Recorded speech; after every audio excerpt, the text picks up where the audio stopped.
दोस्रो पटक निर्वाचित हुँदै गर्दा निर्वाचनका बेला यहाँले घोषणा गर्नुभएका प्रतिबद्धताहरू कतिको पुरा गर्नुभएको छ? ल नमस्कार। दोस्रोचोटि निर्वाचित भएपछि जनता बिचमा गरेको कबुलहरूको पहिलो काम भनेको पुनर्निर्माणको काम केही बाँकी थियो, त्यो अधुरो सपनाहरू पुरा गर्छु भनेको थियौँ। त्यस पछाडि हाम्रो नारा थियो शिक्षा, त्यसपछि स्वास्थ्य, कृषि, पर्यटन। यो क्षेत्रमा मानव विकास भनेको नै भवन हो, विकास भनेको नै सडक हो भन्ने कुराहरू अलि बढ्दो व्यापक छ। त्यसलाई हामीले विकास त्यो मात्रै होइन, मान्छेको चेतनालाई नै एउटा परिवर्तन गर्न सक्नुपर्छ, त्यो नै विकास हो भन्ने दृष्टिकोणबाट हामीले अगाडि बढाउँ।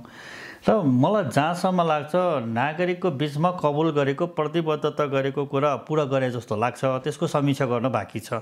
हामी समीक्षा गर्छौँ र जनता घर दैलोमा फेरि पुनः एकचोटि पुगेर अधुरो चिजहरू, बोलेको चिजहरू छन् भने मैले पुरा गर्नुपर्छ। जनताको अपेक्षा कस्तो पाउनु भएको छ यहाँले? मलाई जहाँसम्म लाग्छ यो गाउँपालिकामा आम नागरिक हो, समग्र आम नागरिक हो। हुन त अब यो संसारमा कहीँ पनि कम्प्लिटली चिज त हुँदैन, 100मा 100 भन्ने त हुँदैन। केही न केही त अब सरकार जनता बिचमा एन्टी सरकारै हुन्छ। तर पनि यो गाउँपालिका यस्तो गाउँपालिका हो कि त्यस्तो नागरिकको त्यस्तो व्यापक खालको गुनासो पनि मैले त्यस्तो देख्दिनँ। र आम जनताहरू सन्तुष्टि जस्तै देख्छु म। उहाँहरूको फिडब्याकहरू हेर्दाखेरि केही सुझावहरू छ, ती सुझावहरूलाई मैले ग्रहण गर्नुपर्छ। त्यस्तो धेरै असन्तुष्टि मैले अहिलेसम्म सरसपट्टि जनताको अपार माया साथ समर्थन पाइरहेकै छु। विकट हिमाली गाउँपालिका, त्यसमा पनि गत वर्षहरूका प्राकृतिक प्रकोपका कारण यहाँको सडक, खानेपानी, अस्पताल जस्ता क्षेत्रहरूमा ठुलो क्षति पुगेको अवस्था छ। विशेष गरी सडक सञ्चालन नहुँदा यी वर्षायाममा पनि अलिकति समस्या देखिन्छ, स्वास्थ्य चौकीको पनि जोखिमयुक्त छ। यहाँका सडक लगायतका अन्य कुराहरूलाई नियमित सञ्चालनका लागि चाहिँ गाउँपालिकाको तयारी के कस्तो छ? 78 साल असार 1 गतेको बाढी पहिरोले हामीलाई सताए। हामीले निर्माण गरेको, पुनर्निर्माण गरेको सडकहरू कतिपय भौतिक संरचनाहरूमा क्षतविक्षत भयो। त्यसलाई फेरि पुनः संरक्षण गर्दै अगाडि बढिरहेका थियो। फेरि 2081 साल असार 31 गते पुनः थप क्षति भयो। मुख्य सडकहरू हाम्रो क्षति भयो। हाम्रो प्राथमिक हस्पिटलमा संरक्षण गर्नुपर्ने स्थिति बन्यो, एकदमै जोखिमपूर्ण स्थिति बन्यो। कतिपय निजी आवासहरू जोखिममा रह्यो र सबै निजी आवासहरूको लागि हामीले जो भूगर्भविद ल्याएर सबै 103 क्षेत्र पनि हामीले हेऱ्यौँ। त्यसपछि ल्याएर बस्ती स्थानान्तर गर्नुपर्ने र बस्तीलाई पुनर्निर्माण र पुनर्स्थापनाको काम हाम्रो युद्धस्तरमा चलिरहेका छन्। हस्पिटल संरक्षणको लागि हामीले प्रदेश सरकारलाई गुहार्यौँ, प्रदेशको भौतिक मन्त्रीलाई गुहार्यौँ। गुहारिसकेपछि अहिले हस्पिटलको केही राहत गरेर हस्पिटल संरक्षणको र यो सडक संरक्षणको केही राहत अगाडि बढेका छन्। र यो निर्वाध रूपमा सर्वदलीय रूपमा पनि सबै राजनीतिक पार्टीको बैठक पनि बोलाएका छौँ, उहाँहरूको पनि सल्लाह सुझाव लिइरहेका छौँ। र यो असार बर्खामा पनि सडकलाई नियमित सञ्चालन गराउनको लागि के गर्न सकिन्छ? हामीसँग सीमित स्रोत साधन मात्रै छ। हामीसँग त्यो स्रोत साधनको अभाव भएको कारणले गुहार्नुपर्ने, अनुरोध गर्नुपर्ने विकल्प छैन। जस मुताबिक अहिलेको तत्कालीन सरकारको भौतिक मन्त्रीले सुनवाई पनि गर्नुभयो। स्रोतको यो सडक पुनः संरक्षण गर्नको लागि स्रोतको व्यवस्था पनि गरिदिनु भयो।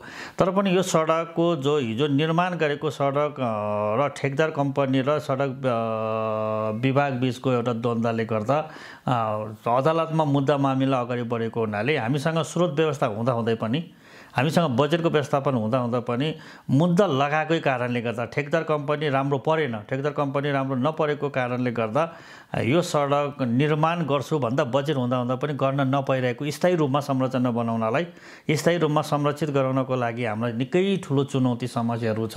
अबको 2 महिना पछाडि बर्खा आउँछ, हामीलाई निकै चुनौती सङ्कट छ, जसको कारणले गर्दा स्रोत हुँदाहुँदै पनि, बजेट हुँदाहुँदै पनि यो क्षेत्रमा मुद्दा मामिलाको कारणले गर्दा काम गर्न सकेन भन्ने कुरा चाहिँ मैले सबै यहाँ क्रियाशीलताको राजनीतिक पार्टीका नेता, अगुवा, प्रमुख व्यक्तित्वहरूलाई पनि आमन्त्रित गरेर हामीले बैठक पनि गरेका छौँ। विपद व्यवस्थापन समितिको बैठक पनि बसेका छौँ र थप निर्बाध रूपमा सडक सञ्चालन गर्नको लागि नै गाउँपालिकाले केही न केही सोलुसन गर्नुपर्छ भन्ने बारेमा हाम्रो एउटा तीव्र अभियान तयारी छ। गाउँपालिकाले विशेष गरी कुन कुन क्षेत्रमा कार्यहरू गरिरहेको छ अहिले?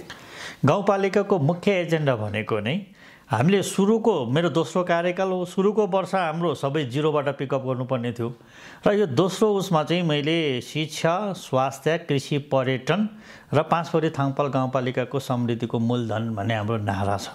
यस हिसाबले हामी शिक्षा क्षेत्रमा व्रत लगानी, त्यसपछि स्वास्थ्य क्षेत्रमा 8वटा स्वास्थ्यमा हामीले बर्थिङ सेन्टर गरेका छौँ, 2-2वटा हस्पिटल यही गाउँपालिकामा छ र स्वास्थ्य क्षेत्रलाई प्राथमिकता दिएको छ। कृषिलाई त्यतिकै कम्तीमा निर्वाहमुखी होइन व्यवसायमुखी बनाउनुपर्छ भने किसानहरूलाई आह्वान गरिरहेका छौँ, अनुरोध गरिरहेका छौँ। साझेदारीमा सङ्घ संस्थाहरूसँग पनि साझेदारीमा उत्पादनमा जोड गरिरहेका छौँ, बाँझो खेतीलाई कम गराउने कुरामा जोड गरिरहेका छौँ।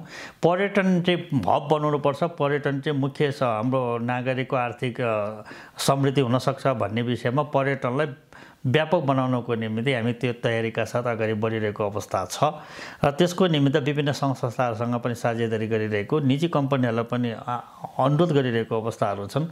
यस हिसाबले यो क्षेत्रलाई अब पुनर्निर्माणको काम, मेरो मुख्य चुनौती भनेको सडक स्तरोन्नति अथवा कालोपत्र, यो मुख्य 4वटा सडकलाई कालोपत्रको रूपमा व्यवस्थित गर्न सक्यो, आगामी 2 वर्ष मेरो कार्यकालभित्र गर्न सक्यो भने अन्य चिजहरू हाम्रो धेरै गरेका छौँ जस्तो लाग्छ। घमण्डका साथ भन्न चाहन्छु हामीले निकै अगाडि बढेछ। अर्को पनि बताउँ तपाईँले, अब हामी सबै नागरिकलाई घरको डिजिटल घर नम्बर, सबै 8वटामा डिजिटल घर नम्बरिङहरू हामीले गरिरहेका छौँ र सबै पसलहरूलाई पनि हामीले, पसल व्यवसायलाई पनि के भन्छ, अखाद्य वस्तुहरू बिक्री वितरण गर्नको लागि रोक लगाइरहेका छौँ, चेक पोइन्ट गरिरहेका छौँ, बजार अनुगमन गरिरहेका छौँ, नागरिकलाई पनि सचेत गरेका छौँ। म डेढ स्पेयर सामान म खरिद गर्दैन, किन्दैन भन्ने कुरा सबै पसलहरूमा स्टिकर टाँसेका छन्।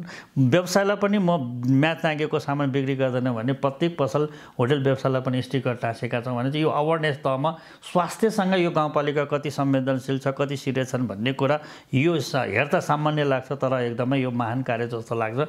यो कार्यका साथ हामी अगाडि बढिरहेको अवस्था हो। स्थानीयको आय आर्जनलाई यहाँ कसरी जोडिरहनु भएको छ?